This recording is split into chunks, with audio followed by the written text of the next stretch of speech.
I have a very extensive trauma history from my childhood. Both my parents experienced childhood trauma in their life, and that manifested itself into addictive behavior. And my dad was an alcoholic. My mom was a prescription pill addict. And so I grew up in a very chaotic, violent, insane kind of place.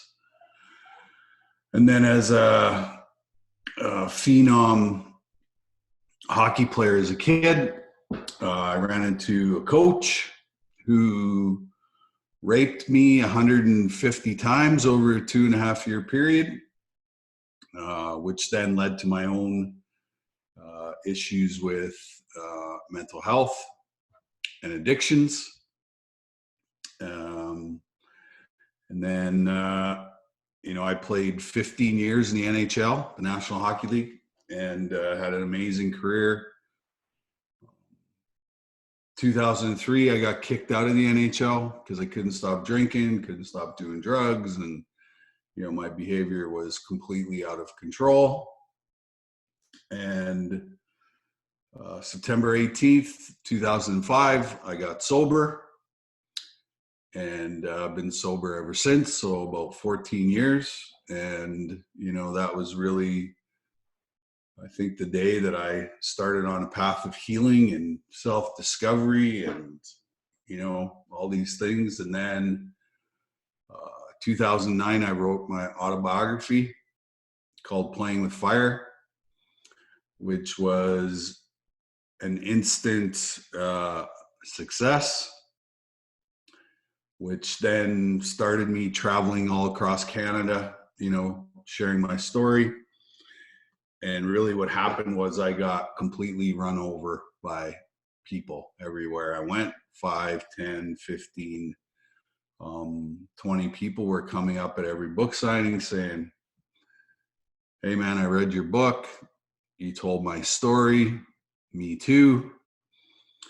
And, it hasn't stopped. It's almost 2020.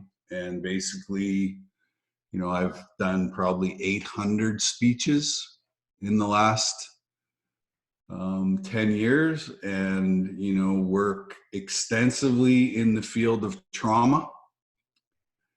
And, I don't know what else I could tell you, but, it's really been an amazing journey. And, and I ran into so many people who helped me, heal. And what I realized was, the Canadian Mental Health Association says 1 in 5 people suffer from mental illness. Well, that's total bullshit. It's actually 5 in 5. It's all of us. And, if we're going to get out of this, it's going to take all of us. And the reason why mental health is such a big epidemic is that we have not created a safe space in society where we can talk about this stuff. And that's the biggest obstacle we face, because, we have the highest awareness ever that, this is a big issue. But on the other side of the coin, we have the highest suicide rates on the planet. So why isn't all this awareness being turned into action and getting people well? Well, I think it's because we haven't created that safe space yet. And to be honest, we don't have enough education around it as well. And big pharma owns mental health. And until they stop owning mental health, then that's half the battle right there.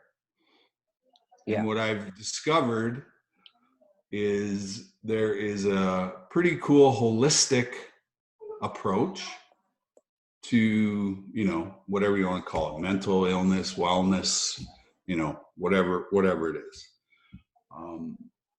That there are lots of really great practices out there, you know, something as simple as breathing exercises, or, you know, going to a yoga class, or exercising, or eating well, you know, so, you know, I think that's just, you know, my overall take of what I see, you know, on a daily basis. But most of all, I see pain and suffering. That's what I see. Yeah. I see pain and suffering. And I think it's unnecessary. And like I said, I think when we create that safe space,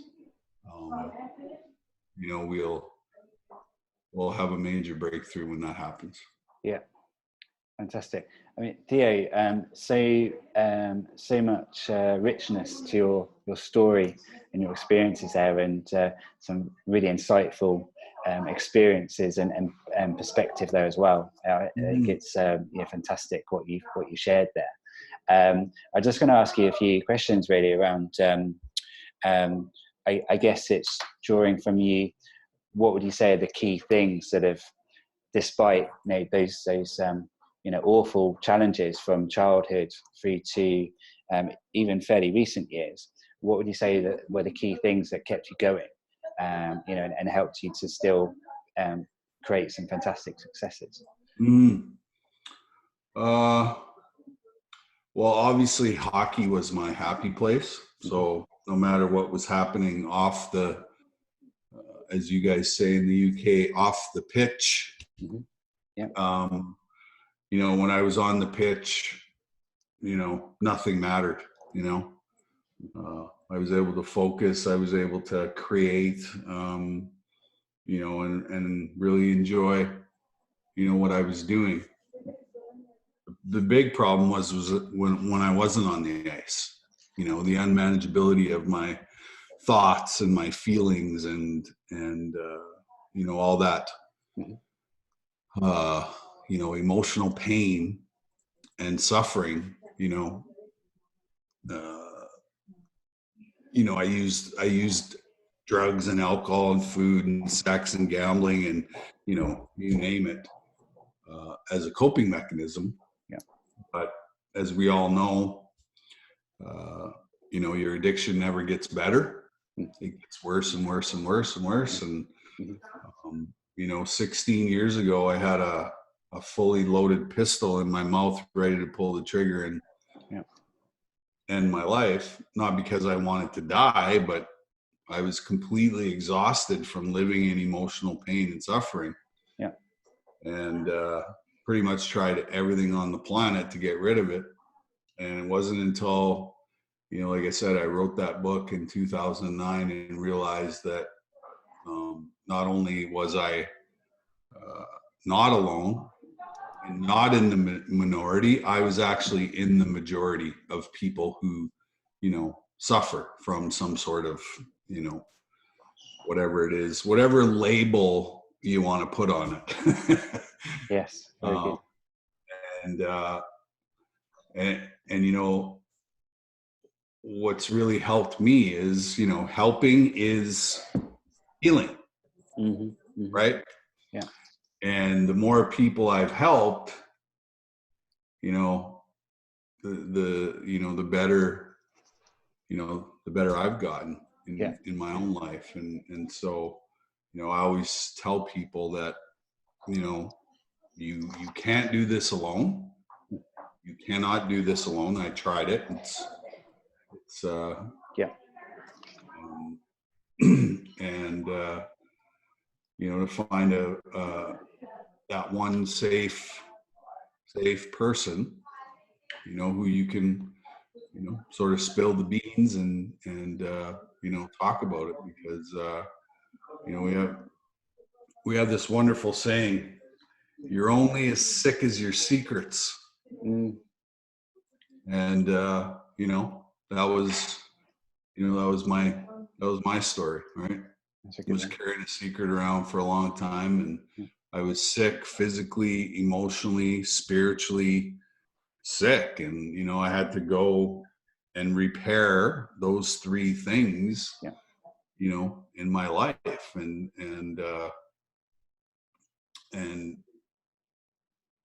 what people don't understand is, I always say, I'm in therapy for the rest of my life. Mhm. And I'm completely 100% okay with that. Yeah. Right? Because, I haven't discovered a magic pill. Okay. I've tried them all. Mhm. There isn't one out there that takes away emotional pain and suffering. Yeah. It's sort of a Band-Aid solution. And, like I said, once I started working with other people who had similar experiences, it made sense very quickly. And, and then running into all of these, spiritual practices, it really changed my life and changed how I saw, um, my mental illness.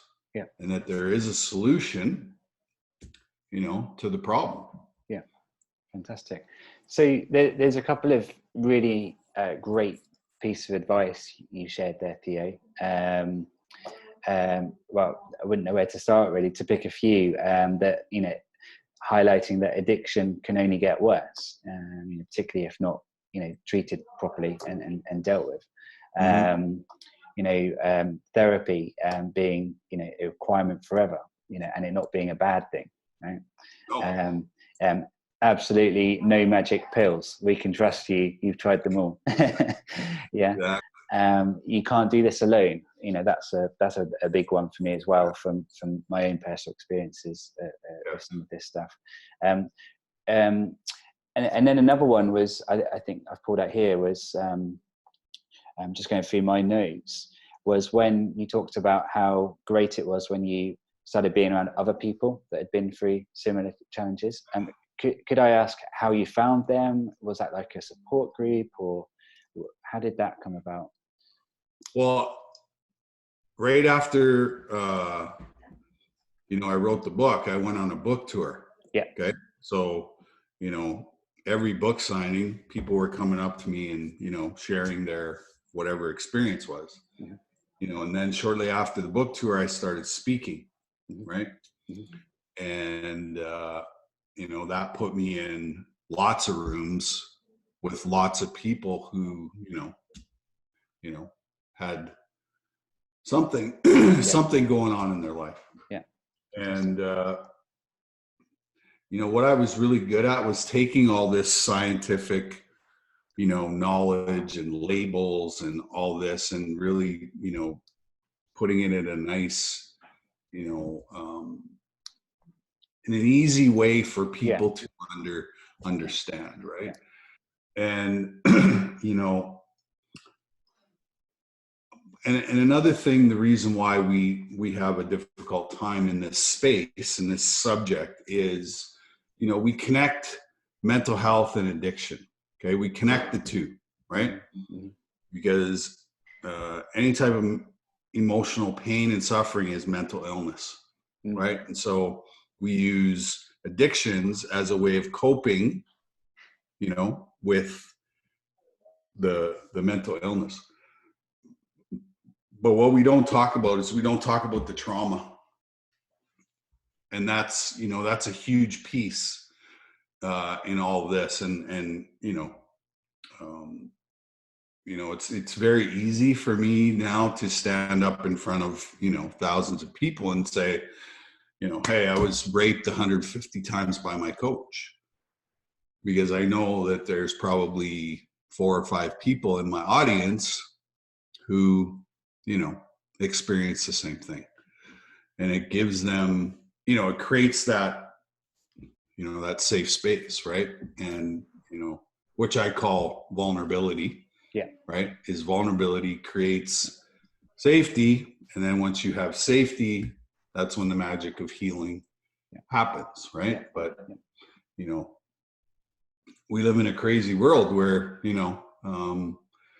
everything that's on the telly or, social media, it's all fear based Mm. stuff, Yeah. right? And, if you're already in fight or flight or freeze mode, it sort of fits the narrative for you and keeps you in that space, right? Yeah. And so until you find that group of people, that can sort of help you understand why you're in that state or in that. And what's really cool is that, I met a lady along my travels, Kim Barthel, who's a neuroscientist. Mm-hmm. Mm-hmm. And together we wrote we wrote a book called Conversations with a Rattlesnake is the name of the book. And basically what we did is we rewired all of my trauma that I experienced, and so that it doesn't have the same Impact on you. response. Yes. Yeah. And so that really sort of gives me hope that if I can rewire my brain, anybody in the world can do the same. Fantastic. Brilliant. Thank you, Theo. Really, again, really insightful advice and perspective there. How could you share with our viewers some advice on how we can notice if someone else around us, whether that's in our family or in our businesses, who could be struggling with mental health? Because sometimes it's not obvious, right? And people can be embarrassed, ashamed, they can be hiding. Right. Yeah. Yeah, I think honesty is always the best policy, I think how you approach it, is important. Hey, I see that, for example, you could say, hey, I see that, you may be struggling. I'm not sure if you're ready for help, but I want you to know that I love you and that I care about you, and that when you're ready, I'll be here to help you.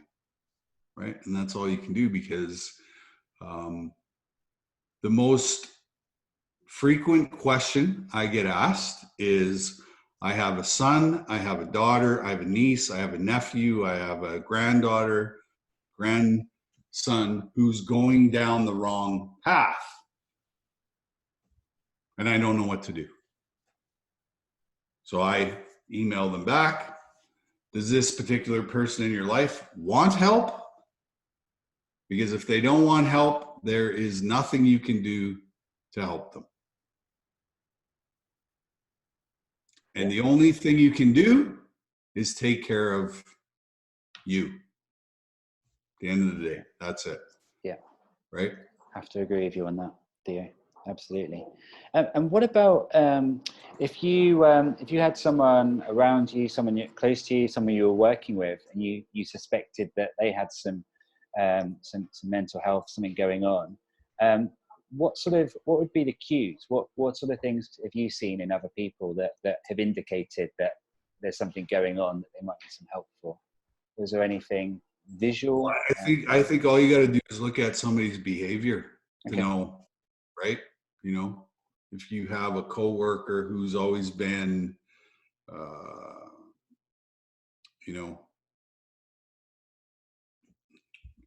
always on time, always completes tasks, that kind of stuff. If that stuff starts to fall off, that's a pretty good indication that, something's happened in their life. And so, so I always look at behavior, are they, are they coming in smelling of booze, or, are they high, or, whatever it is, right? That's a pretty good indication that, something is wrong in their environment.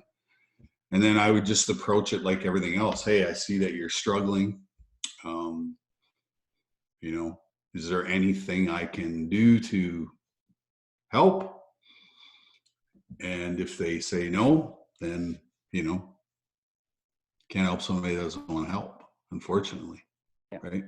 absolutely, Theo. Thank you. But always make sure that they know, hey, you may not be ready Mm-hmm. for help today, but I want you to know that when you are, you know, I'm here. I'm not going anywhere. Yeah. So Yeah. yeah. Very good. Very good. Just keep planting the seed. Yeah. I think something else that might help us to raise awareness of this as well is creating awareness of some of the common or top causes of poor mental health. Some of that can be, we might become familiar. We might hear that someone's been through a trauma, a bereavement, a car accident. Yep. What would you say are the top, maybe 2, 3, or maybe 4 things from your experiences of obviously seeing and helping and meeting lots of different people? What would you say the most common causes of poor mental health? Well, number 1 is trauma, for sure. Yeah. Right. Yeah.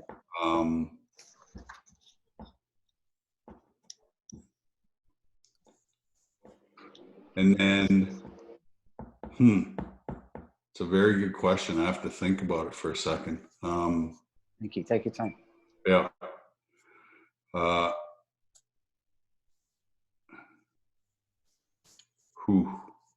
And maybe, Theo, because obviously, I recognize trauma is a big one, but there's obviously different types of traumas. So maybe, what would you say are the more common ones that you've experienced? More common trauma experiences: divorce, bullying, either in school or in the workplace. And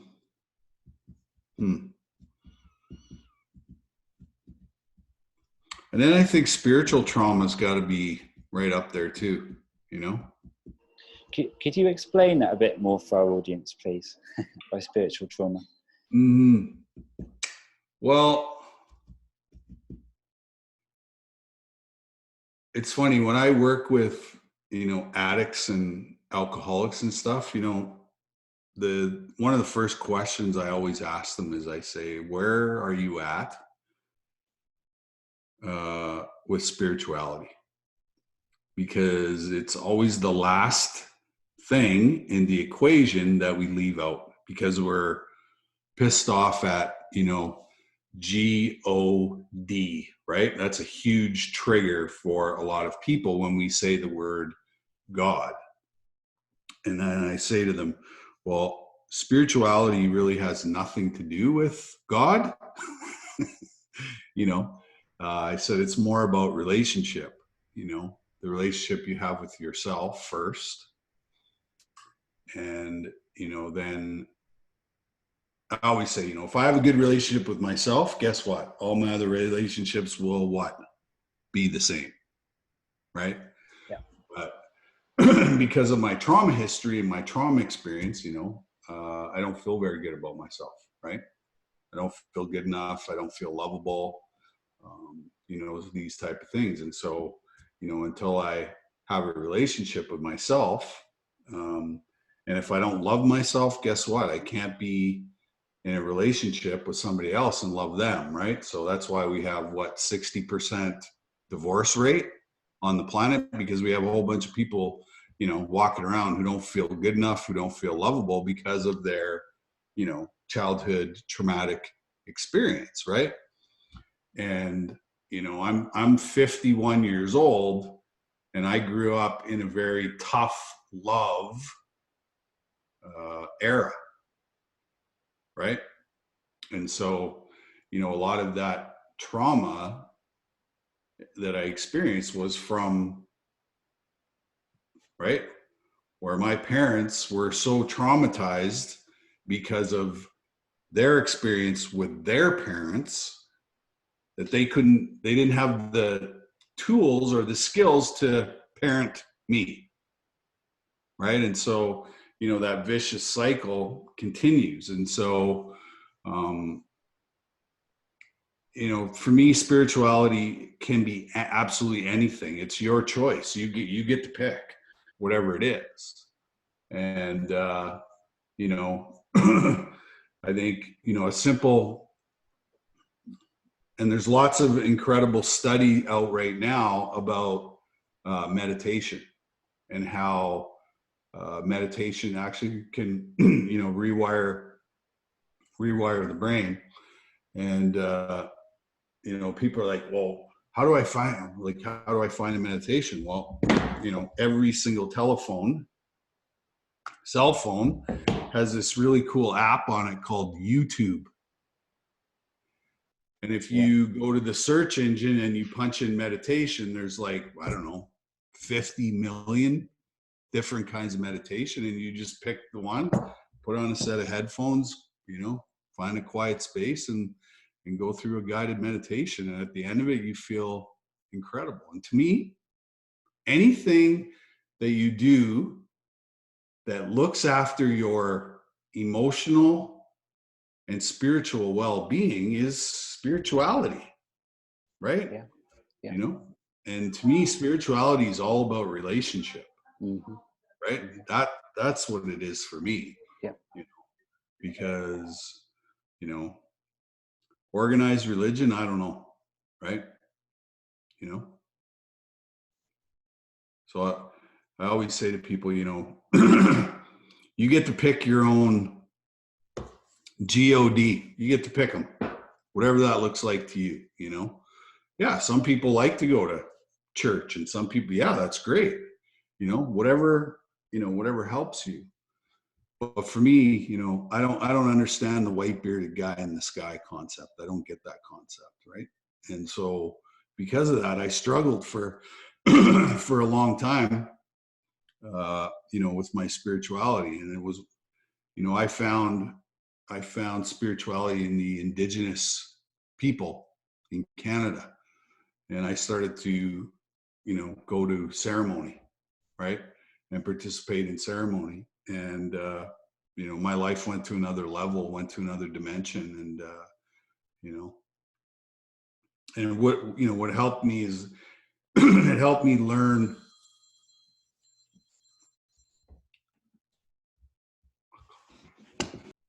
I can't see you now though.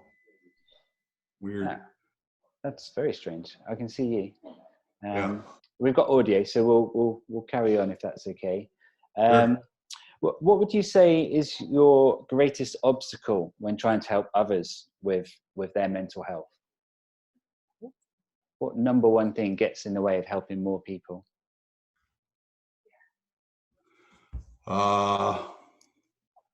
Geez.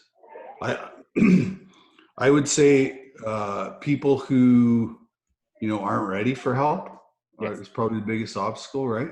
Yeah. Um, Which could be, from my experiences, being embarrassed, ashamed, in denial that there's an issue. Yeah. mm-hmm. Fantastic. Thank you, Theo. And then moving it into the business world, right? So there's a number of great employers out there, employing from small numbers to large numbers of good people around the world. Moving on to that, if you're let's say a business leader or someone with responsibility of other people in the workplace, what do you feel? What would you be your advice to those leaders on what they can do to increase awareness of good and bad mental health, and to help more people to be accepting and ready for help? Well, I think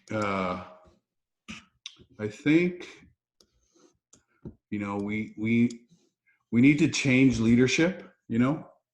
Leadership was always based on ego and fear, and and I think the leaders who have compassion, empathy, sympathy, these type of things. Yeah.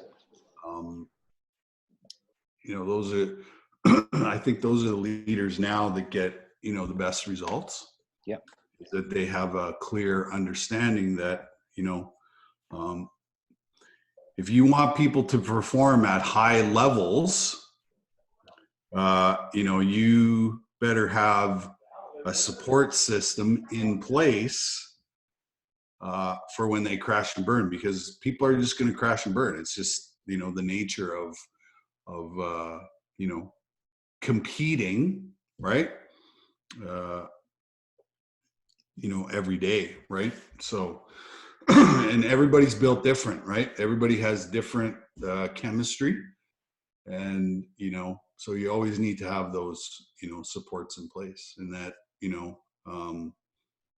that the door is always open for conversation around any subject, whatever that may be. And yeah, so I think that the most successful leaders now are ones that fully understand that the majority of your employees experience mental health issues or mental illness or whatever it is. Absolutely, yeah, definitely. And definitely. so if you put in mental wellness, right, and that you are a champion, for that, I think that's, that's important, right? Fantastic, thank you, Theo. I have to agree with you on that. Yes. I think one of the aspects of this topic of mental health that I'd like to raise the understanding of is that many people who feel that they do have good or strong mental health, they can still be susceptible to it. Such as if a divorce, a bereavement that was unexpected, a car accident, so many different things. So, and statistically, it shows now that there are a lot of people that one of those things is going to happen to, within the next couple of years. I think even if there are viewers to this video, or to readers of your books, Theo, if they think, no, this isn't for me, because I'm good. Well, one, that could change, and you can't plan for that too much. But there's things you can do to be ready and be in a good space for if that does happen. Do you know what I call that? Yeah. It's called River in Egypt syndrome. Yeah. Yeah. Denial. Yeah. It's a good one.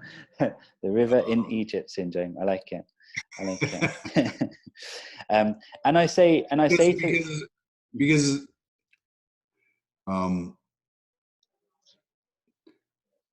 we wear lipstick really well. Okay. Yeah. So like, you're wearing a nice shirt, your hair's done, Thank you, Theo. Thank you. but we always portray that to the world, right? Yeah. But the insides sometimes don't match the outsides. Absolutely. Right? Yeah. And that's really what mental illness is all about, is I can present myself as being together and, all this, but, as soon as I leave that environment, I'm a mess. Yeah. Or I'm sitting, I'm sitting in a pub at the end of a bar, drinking my sorrows away. Right. And so, or whatever it is, I'm on the internet watching porn, or I'm, whatever it is, so that I don't have to deal with my, with my insides. Yeah. Yeah. Right. That's what it's about. Right. Yeah. And so for somebody to say, oh, I don't have, that's a good indication to me that there's shit going on. Yeah. Yeah. Is when you, when you say, oh no, that doesn't affect me, and I'm like, well, how are your finances? Are your finances good? Or, how are your relationships? How's your relationship with your wife? How's your relationship with your kids? How are things going at work? Right. By asking more questions, you eventually will get to. Yeah. Very good. Yeah. Questioning technique. Well, that's what coaching is. Yeah, yeah, That's what coaching absolutely. Yeah, is. yeah, Asking questions yeah, until, yeah, you get to yeah, the right. yeah. And to take that further, one thing I'll say to, these people that might be listening thinking, no, I am actually one of those that is in a really good space and relationships work, everything's great. Okay, brilliant, and I'd be pleased for more people to be in that position. Yeah, for sure. The but is that, 1 in 4 working adults, for example, that at least will be suffering, possibly in silence, over the next 12 months. Yeah. So this is also then about, increasing these people's awareness to spot and question and help others. Yeah, absolutely. Yeah, just yeah. keep asking questions. Yeah, That's all you can do, right? Fantastic. Thank you, Theo. So something And else. I think, most of us can see through bullshit, Yeah. right? Yeah. So Yeah. Yeah. Yeah. Very good. Very good, Theo. I was going to get your perspective on one of a couple of final things actually today, Theo, because I'm grateful you've made this time for us. It's over the years when I've been advising or training in larger organizations on strategy, leadership, people, typically those topics, we often get a number of employers, particularly larger ones. So I'm talking about the thousands or 10,000s of employees. They see employee well-being and mental health as something they need to do a little bit of to be seen that they are a good employer and that they care about their people. So they do the minimal, right? And they don't want to do too much because they're very focused on short-term cost savings and maximizing short-term profit.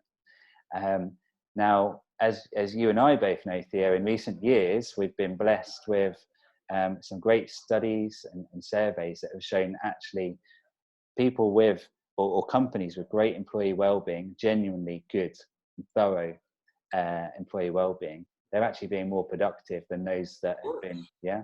Have you got anything you might add to that from your experiences, Theo, to help these companies to change their approach?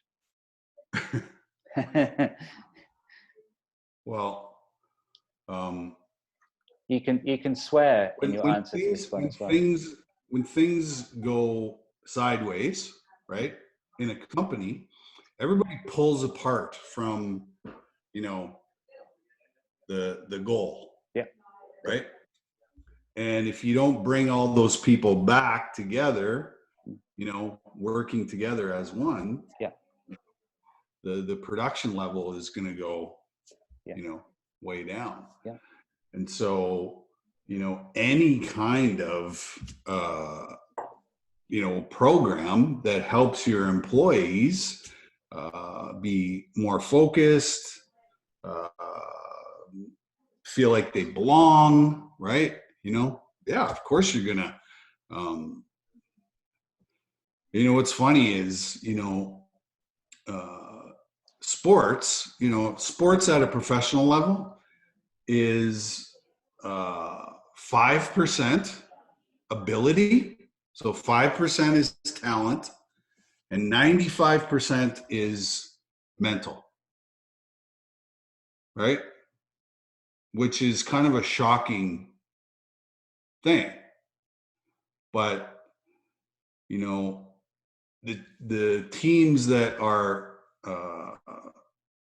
mentally well, so that means they enjoy coming to the pitch, they enjoy practicing, that kind of joy, right, is going to motivate. Because if you just look at the neuroscience behind joy and happiness and peacefulness and all that, if you can create that kind of culture in your business, everybody's gonna perform at the highest level. And so it's incredibly important to support your employees. Like, it's a no-brainer, right?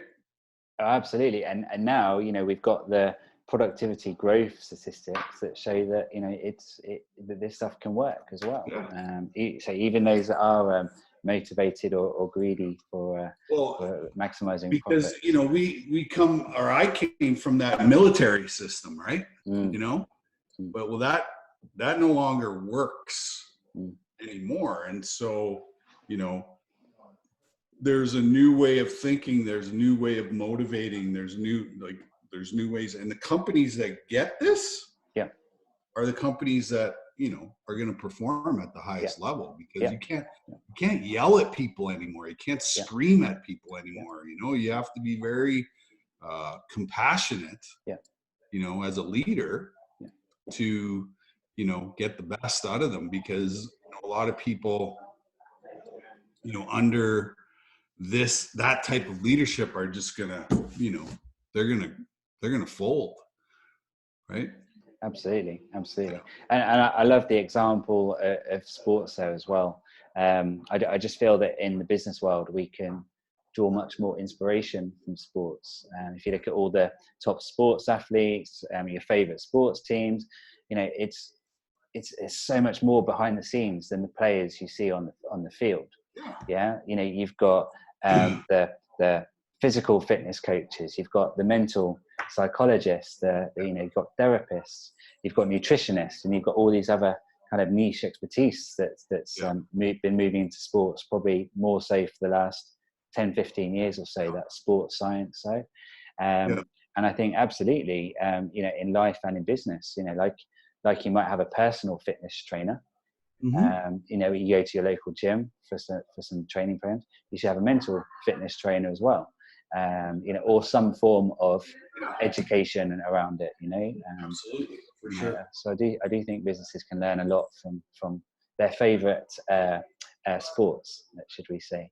And none of these sports teams or sports athletes kept breaking records without a whole load of extra support, you know, and lots of training, dedication, mental resilience, you know, all these things I believe that can work in businesses as well.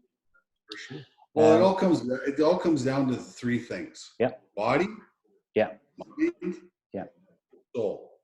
If those three things are living together in unison, you're gonna be fine. Absolutely. Fantastic. But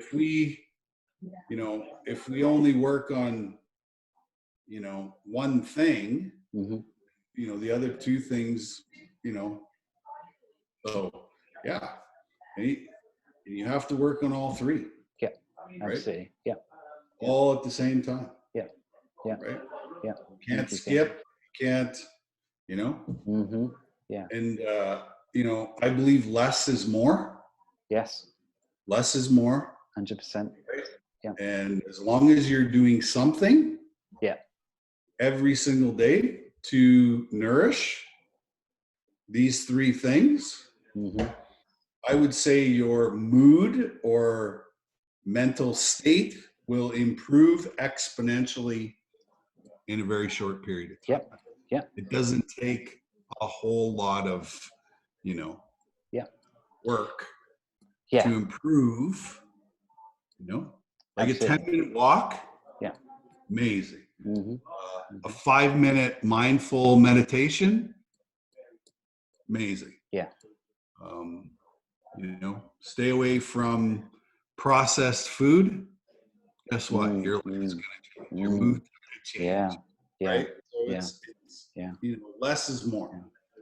And I think actually I have to say, Theo, you know, with all of the fantastic insights and advice you've kindly shared with us today, that final one is probably my favorite one, about, you know, less is more, and linking into, you know, doing a little bit but often against mind, body and soul. You know, and it only takes 5 minutes, 10 minutes a day, you know, for instance, just to get started. Because we get into these bad habits.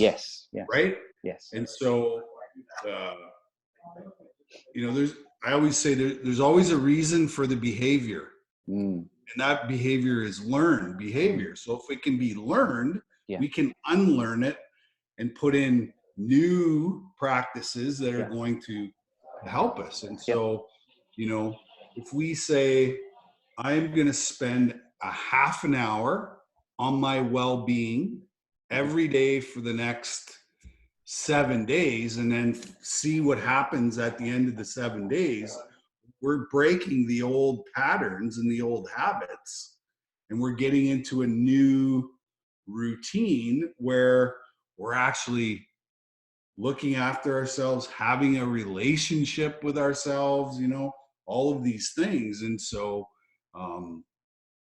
we're going to improve, you know, we're going to improve our mood, improve our uh, sustainability, so to speak, you know, so that we can, you know, stay away from depression and anxiety and, you know, and all of these, you know, labels, right, that we struggle with. Yeah, brilliant, Theo. And I think the other thing as well is that by creating these great daily habits, just a little and often, you and I can both talk from our own experiences that, you know, not only are you happier, you're more productive, you have more energy, which drives increased productivity. We have a clearer mind and more headspace for being more creative with problem solving, you know, or innovation. Yeah. So many different because things. when we're depressed and anxious, you know, that's the only thing we're thinking about. Right? We have no other capacity for our brain to, you know, to think of anything but that, right? Yeah, brilliant. So, thank you, Theo. Any final comments or guidance you'd like to share with any of our audience, which could be entrepreneurs, fathers, mothers, business owners, leaders in business with responsibility for other employees? Any summary advice or new insights that we've not mentioned yet that can help people to create great mental health for themselves and those around them? Well, I think from a leadership perspective, you know, I always say this all the time, you know, whatever relationship I enter into, I always want to learn more from the people I'm working with than I can teach them. Yeah. Right. Yeah. I think that's important because it takes ego out. Right. And, you know, people who lead with ego, eventually people, you know, resent them. They're angry, you know. But if you lead with compassion and humility and empathy, you know, people will follow you to the ends of the earth if you lead, you know, in that way. And you know, we you know, that old school military sort of leadership is going away, right? And so the new type of leadership looks at all aspects of their employees' lives and then supports, you know, each and every facet of, you know, the employee's life, right? Because if you don't care, they don't care, right? You know? Absolutely.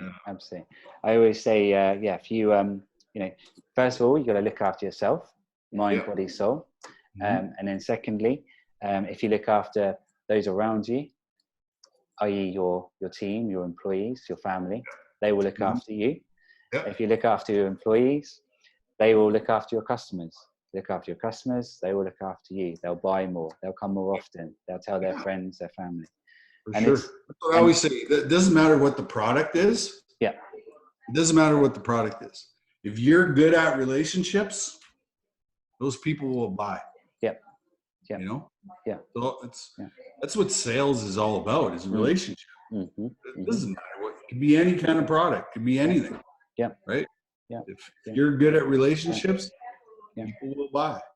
If you're not good at relationships, then you're going to have a difficult time. Absolutely. What would you say, a final question for today, Theo, considering all the, you know, the challenges you've been victorious over, what would you say is your thing you're most proud of or your biggest achievement? Sobriety. because without my sobriety, I got nothing. Yeah. Yeah. Right?